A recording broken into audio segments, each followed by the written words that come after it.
Welcome to my new video.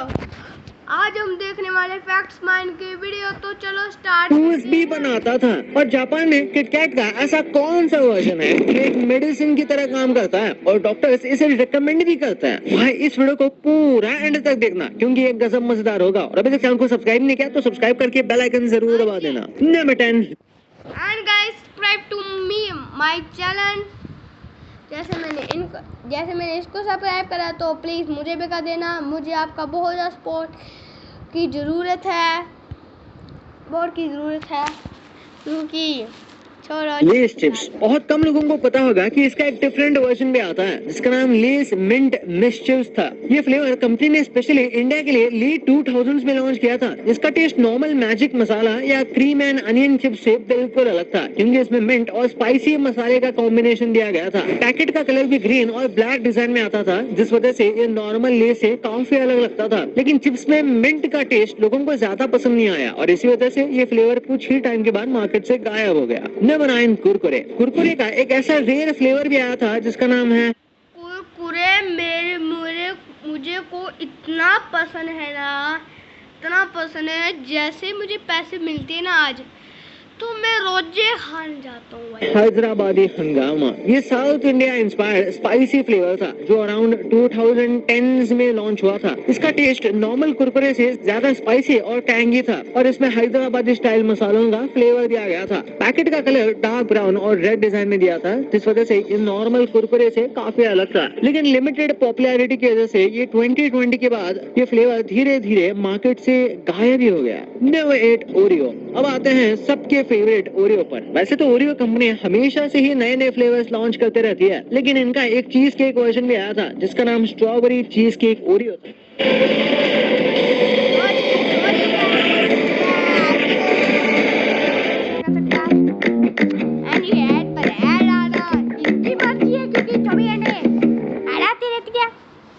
Oreo था। सबसे पहले ये यूके और अमेरिका में लॉन्च हुआ था और बाद में धीरे धीरे बाकी एशियन कंट्रीज तक भी ये पहुंच गया। इसमें नॉर्मल ओरियो के डार्क चॉकलेट क्रीम की जगह pink strawberry cheese cake flavoured cream filling दी गई थी जिस वजह से इसका टेस्ट बिल्कुल स्वीट डेजर्ट जैसा लगता था। और इसका पिंक लुक उस टाइम पर सोशल मीडिया पर काफी वायरल हुआ और बहुत लोग इसे नॉर्मल ओरियो से ज्यादा प्रीमियम वर्जन मानते थे। Number 7 KitKat. इंडिया में किटकैट का चॉकलेट फ्लेवर काफी पॉपुलर है, लेकिन जापान में इसका अलग ही वर्जन मिलता है जिसका नाम है किटकैट ग्रीन टी माचा। इसमें Japanese matcha tea powder use होता है जिस वजह से इसका टेस्ट हल्का बिटर और प्रीमियम होता है। और माचा में एंटीऑक्सीडेंट्स होते हैं, इसी वजह से बहुत लोग इसे नॉर्मल चॉकलेट फ्लेवर से थोड़ा हेल्दियर और प्रीमियम वर्जन ही कहते हैं। ये फ्लेवर जापान में इतना पॉपुलर हुआ कि टूरिस्ट स्पेशली इसे खरीद कर दूसरे कंट्रीज में ले जाने लगे। इंडिया में नेस्ले ने इसे ऑफिशियली लॉन्च नहीं किया, बस इम्पोर्टेड पैक से कुछ स्टोर्स पर मिलते हैं। इसी वजह से इसका प्राइस नॉर्मल किटकैट से काफी ज्यादा होता है। Number 6 good day biscuit. India में ये बहुत ही कॉमन बिस्किट है और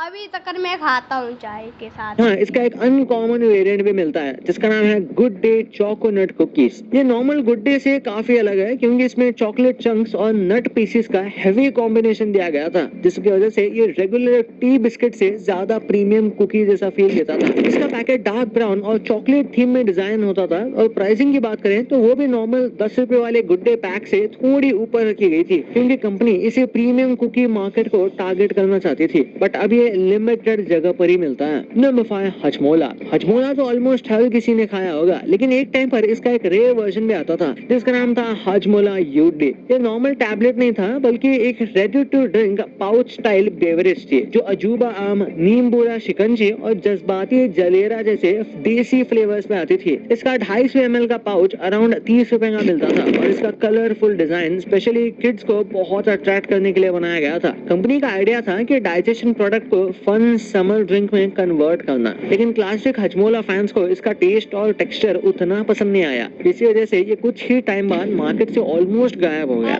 नंबर 4 फैंटा। अब बात करते हैं फैंटा कोल्ड ड्रिंक की। इसका भी एक हिडन फ्लेवर था जिसका नाम था फैंटा शोको था। ये नॉर्मल फ्रूटी सोडा नहीं था बल्कि एल्डर फ्लावर और लेमन इंस्पायर्ड ड्रिंक था था जो रोमानिया के ट्रेडिशनल सोकाता ड्रिंक से इंस्पायर था, इसलिए सबसे पहले ये यूरोप में लॉन्च हुआ और फिर बाद में बाकी कंट्रीज में आया। इसका कलर लाइट येलोइश व्हाइट था और इसका टेस्ट नॉर्मल फैंटा से काफी ज्यादा रिफ्रेशिंग और फ्लोरल फील देता था। इसको स्पेशली समर फ्लेवर के रूप में लॉन्च किया गया था और इसका व्हाइट येलो कैन डिजाइन भी काफी यूनिक लगता था, लेकिन फ्लावर बेस्ड टेस्ट होने की वजह से यह हर मार्केट में सक्सेसफुल नहीं हो पाया। Number 3, Mountain Dew. Mountain Dew को लोग यूजुअली इसे इसके नियॉन ग्रीन और सिट्रस मैं तुम्हें एक बात बताता हूँ।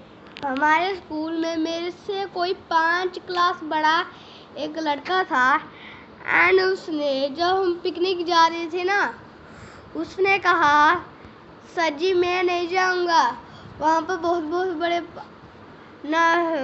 बहुत पहाड़ होते, मैं नहीं जा सकता।